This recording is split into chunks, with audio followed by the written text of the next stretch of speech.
flexible learning environment, online distance education, and communities of learners. Eyes on the board dahil digital ang kanilang blackboard. Meron itong malaking touchscreen monitor sa gitna ng perfectly matched sa tradisyonal na blackboard. Kaya anumang isulat sa blackboard gamit ang chalk at magre-reflect sa digital blackboard. Kapag nagsusulat si teacher, nabablock niya yung sinusulat niya eh. Ngayon hindi na. Dahil dito nagsusulat siya ng chalk, lumilitaw dun sa screen. Ang maganda pa, yung screen is 4K and yung latency ng pagsusulat ay para kang nagsusulat talaga sa blackboard. Maaari ring palitan ang kulay ng tentative choices white, red at yellow at pwedeng mabura in just one click. Kung dati webcam lang ang kanilang gamit sa mga online class, ngayon ay equipped din ang kanilang smart classroom ng dalawa 4K resolution cameras with artificial intelligence. Yung camera can track the teacher. Alam niya kung sino si teacher, alam din niya kung sino si student. Kung sino yung nagsasalita, pinofocus din siya ng camera, natatrack din. Tapos, ang ganda ng quality ng audio, pinofocus ng mic yung kung sino lang yung nagsasalita. Dahil sa mga kamera, para na rin nasa classroom ang mga estudyante sa bahay. Pero nangangailangan pa rin ito ng malakas na internet connection. Kung anong nakikita ni student dito sa classroom, ganun din yung nakikita niya through online. At pwede ring sumagot on the board kahit yung mga naka-online class. Mas nagiging interactive po yung klase, lalo na po pwede kaming sumagot sa digital board.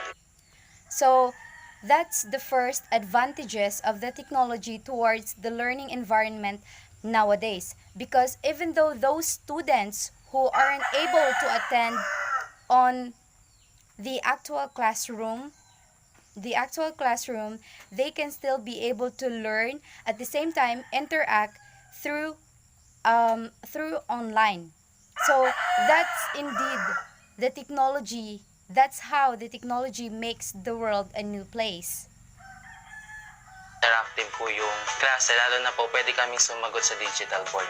Malaki yung naging tulong ni Smart Classroom on our end as instructors. Kasi before, we only use the traditional or the usual conferencing applications wherein we just share screen and then discuss lang namin ano yung nasa slides namin or the presentation. The students who are studying at home, they can answer through the annotations ng teleconferencing applications na ginagamit natin.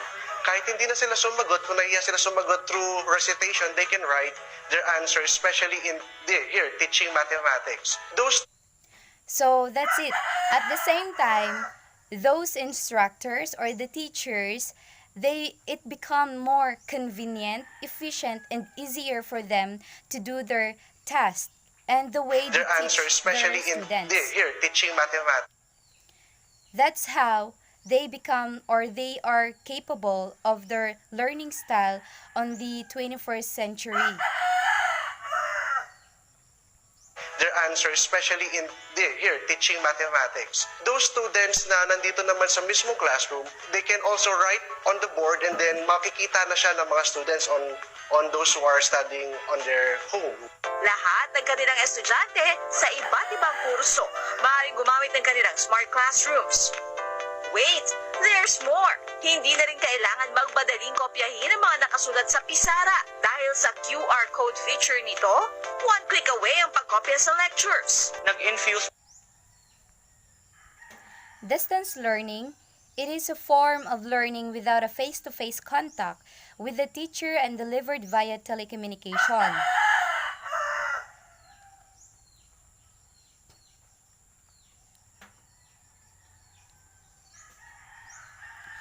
The different platform is the following, or are the following: the MOOC, Edmodo, Google Classroom, Schoology, and Moodle.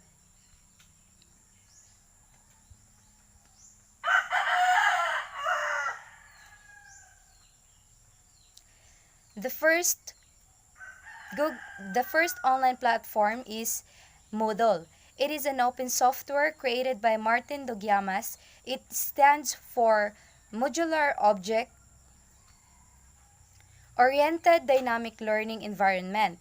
While the Google Classroom, its primary purpose is to streamline the process of sharing files between the teachers and the students.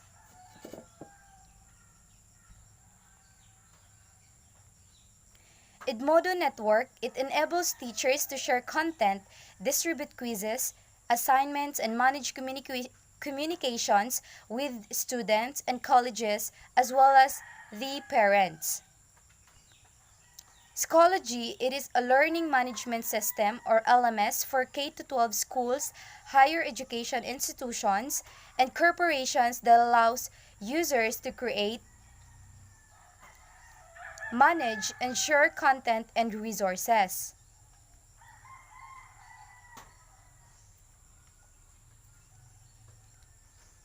MOOCs stands for Massive Open Online Course.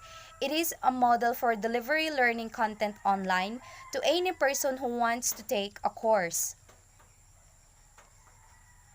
It allows one to pursue learning even outside of the university or high education formal structure. The two types of learning is the asynchronous and synchronous. When we say synchronous, it is an online chat at real time. Course participants meet in a virtual classroom and discuss a topic in the lesson. Using Skype in holding live class is an example, and it also includes instant messaging, video conferencing, webcams, chat, and etc. While the asynchronous, this is when questions or tasks are posted and course participants answer the questions and post their reply at any time that is most convenient to them. The LMS, blogs, online bulletin board are some of the examples of asynchronous.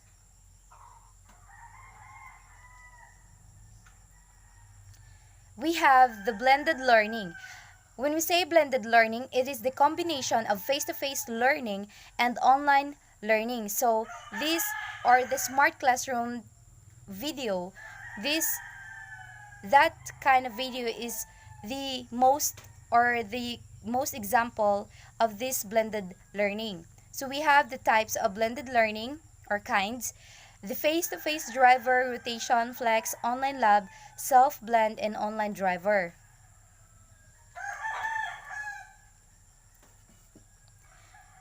Social networking sites. Through this site, one can contact friends or share resources and interests.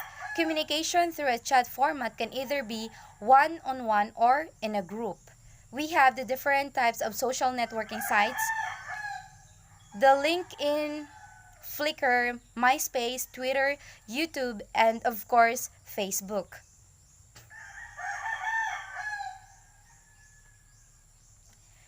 Facebook, it is the biggest social networking site founded in 2004 and based in Menlo Park, California.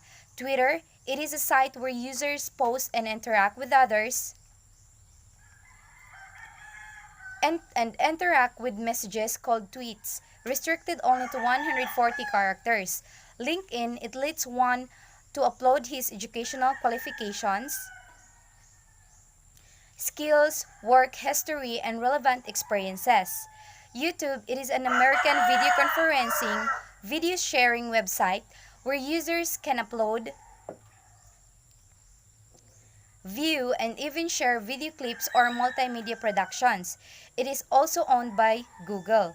MySpace, it is acquired by Specific Media in 2011 and based in Beverly Hills, California. Flickr, it is an image and video hosting website that was created by Ludicorp in 2004 and acquired by Yahoo. It offers massive open online or online photo storage.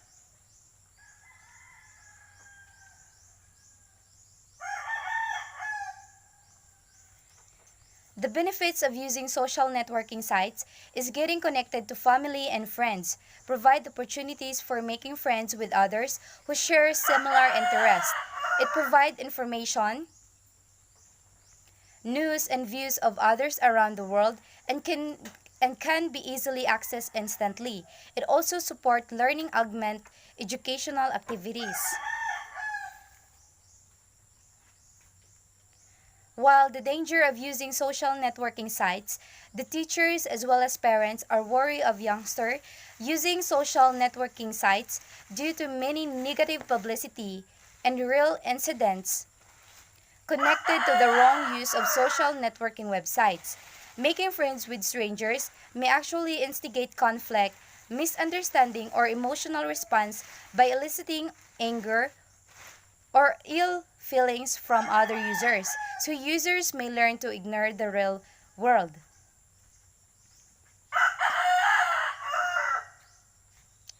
Safeguarding oneself when engaging in social networking sites are the following.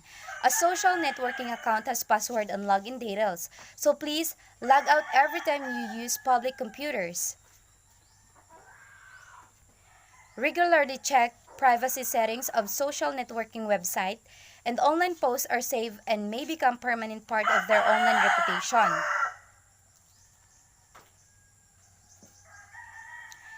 Evaluation is a holistic approach. All the phases of learning must be seen because all of them contribute to the total development of the child. Evaluation, therefore, must judge the strength of the content selected, the strategies employed, and the instructional materials used. While technology is the science of the application of knowledge to practical purposes in a particular field, it means the totality of the means employed by a group of people to provide itself with the objects of material culture. Assessment needs to conform not with the literacy of the past century, but the new literacy of the 21st century. This is a literacy that uses digital tools in preparing students to face a high-tech world.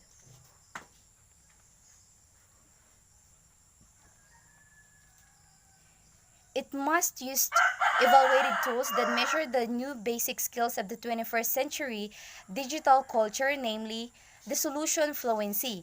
It is the ability to think creatively, to solve problem in real time by clearly defining the problem, designing an appropriate solution, delivering the solution, and then evaluating the process and the outcome. Information fluency is the ability to think critically think while engaging with, creating, and utilizing information and technology, regardless of format. Specifically, an information fluent individual is able to recognize the need for information. The collaboration fluency, it is a team working proficiency that has reached the unconscious ability to work cooperatively with others.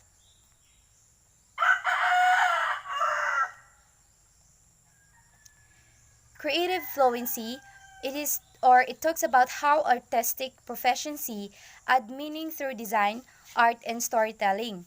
Media fluency, our virtual sharing or our visual learning capacity needs stimulation with rich media from a variety of different sources. Digital citizenship, the principles of leadership,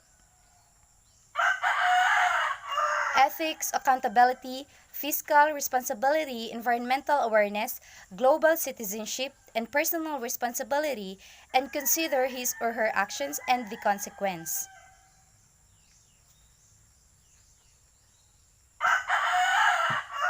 The four of these involve the define, design, do, and debrief. When we talk about define, it is a carefully considered, or it can carefully consider the problem and define the problem. While the design, it is carefully create a step-by-step plan or action to solve the problem. Determine which member of the team will take responsibility to individual tasks. Consider the end results and what it should look like. So that's your design. When we talk about do, it talks about your action, so you have to execute the plan. While debrief, carefully review the final product, consider what worked well in the plan, knowing the end result, discuss how to revise your plan, and approach for the next project. While mass amateurization, this refers to the capabilities that new forms of media have given to non-professionals and the ways in which those non-professionals have applied those capabilities to solve problem. Example is to create and distribute content that compete with the solutions offered by larger professional institutions. So that's it. Thank you for listening.